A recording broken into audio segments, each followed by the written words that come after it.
Welcome to Factorio Brave New World. My name is Nilaus and this is a short summary video or short introduction video on my newly started Factorio series over on Twitch. And so there's some special rules and some special setups, and because of that I thought it would be a good idea to do just a short introduction. On top of that, I will do weekly summaries of this series so that if you are unable to catch up on Twitch, or maybe you don't find that interesting, or maybe it's just simply too many hours of streaming, then you can watch like a weekly recap and then get pretty much condensed 12 hours of streaming into 20-25 minutes of summary. So what do we have here? This first, maybe I should mention I'm streaming over at Twitch at twitch.tv/Nilaus. Should be easy to find. There's also a link in the description below as well, as usual.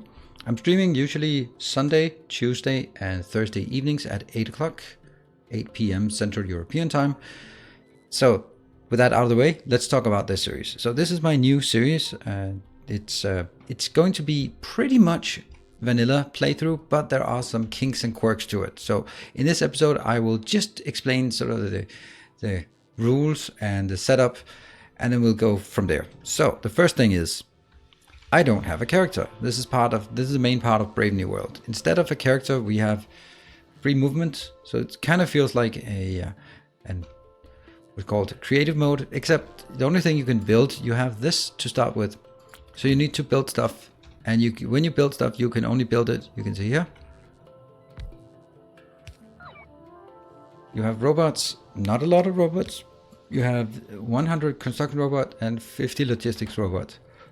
That's one of the main constraints. One of the other main constraints is the fact that you only have a few of each of the different types of chests.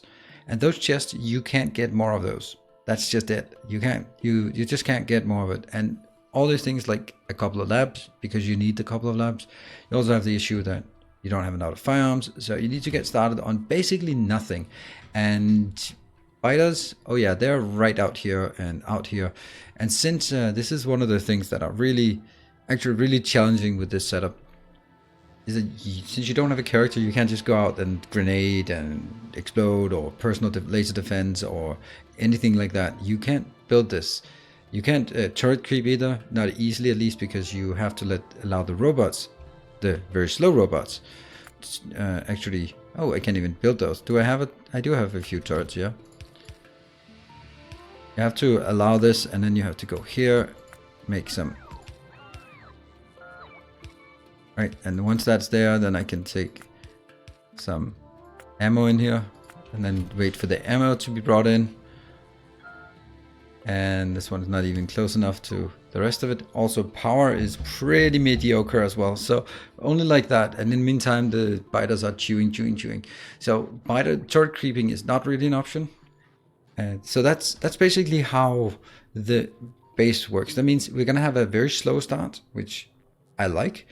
I'm going to play with biters, lots of biters, basically normal biters. It's the real world, so they don't expand. That's good. And yeah, that's basically some of the essence of it. Basically, I want the starting game to be different, because otherwise the first sort of up to launching the first rocket is going to be the same all the time, because there are only so many ways you can do it. So with this, it's going to be different, but once we get beyond that, it's not really going to be that much difference, because we'll be able to work with robots and a big robot network, and then we'll be expanding as well. So very much of the space will be about claiming territory and sitting on that, and then expanding from there. Now, then gets us to the Twitch interaction, because every single Twitch base I make, I want some Twitch interaction. And what I mean by that is I want to make sure that if you support the channel through donations or through subscriptions on Twitch, then it has an impact directly on the game. The way this works is that new resource or spawning, because we are constrained on space, it's going to be very valuable for us to get materials close by. And that works when get 100 subs or resubs, then a resource patch spawns.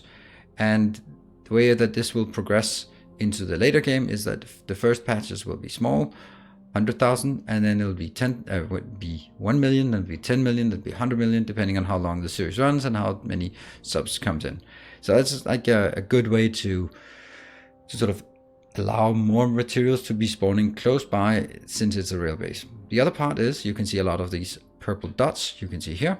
If I try to make something on this, I just can't build it. You can see I can build stuff here, ghost images. I can't build ghost images in here because they are unlocked, or they're locked. The way they get unlocked is I buy them and then it says not enough credits to buy one chunk for one, missing one. I can buy multiple chunks if I want, 4 chunks, except I don't have the credits for it. Credit comes from donations. You can see here, it says 100 bits, $1 gets one of those. So that means the generosity of from chat is allowing us to make a bigger base, and that means I have to pace the expansion according to how things are working in the series. It also means that it's something that if you want to help out, then that's a great way to help out in order for us to expand the base. So those are the two Twitch interaction, and I think that it actually works really well together. We have a base that's built exclusively by robots. The fact that they're built by robots means that you want to make it compact as possible. However, the world is built as train worlds, which means longer distances but bigger patches. Then sort of counterwise, well, if it's train world, that means we are going to be spread out over a giant area. Well, that's not good because we don't have the money for it. So counteracting that, we have the chance to spawn resource patches nearby. So, it just kind of goes back and forth. That there are some advantages and disadvantages that kind of work in a way that it's going to be very interesting. At least that's my expectation. I think it's going to be a very interesting series because there will be challenges for me in order to build. I can't just clear the biters, so I have to build walls and turrets and turret lines and all of that stuff. And I have to be cautious about when to expand because I have to pay for it, and I have to make sure that I push the biters back. And we're going to have to make sure we don't run out of these materials. It's not much we have in our starter base, so that's especially stone is actually, and iron is kind of running out quickly. So it's going to be very interesting. I'll be streaming this over on Twitch. I've already started, so do check it out if you want to. I think it's going to be interesting. There'll be these weekly recaps here on YouTube, and I hope that you'll be following along. So thank you very much for watching. So make sure that you subscribe if you feel like that, so watching more of my content coming along, and head on over to Twitch and follow and say hi if you haven't been there. It's quite fun to have the live interaction. So with that should be enough for our starter episode. Thank you very much for watching. I hope to see you over on Twitch or here on YouTube, or maybe drop by on Discord. Thank you very much. I'll see you next time, and as always, stay effective.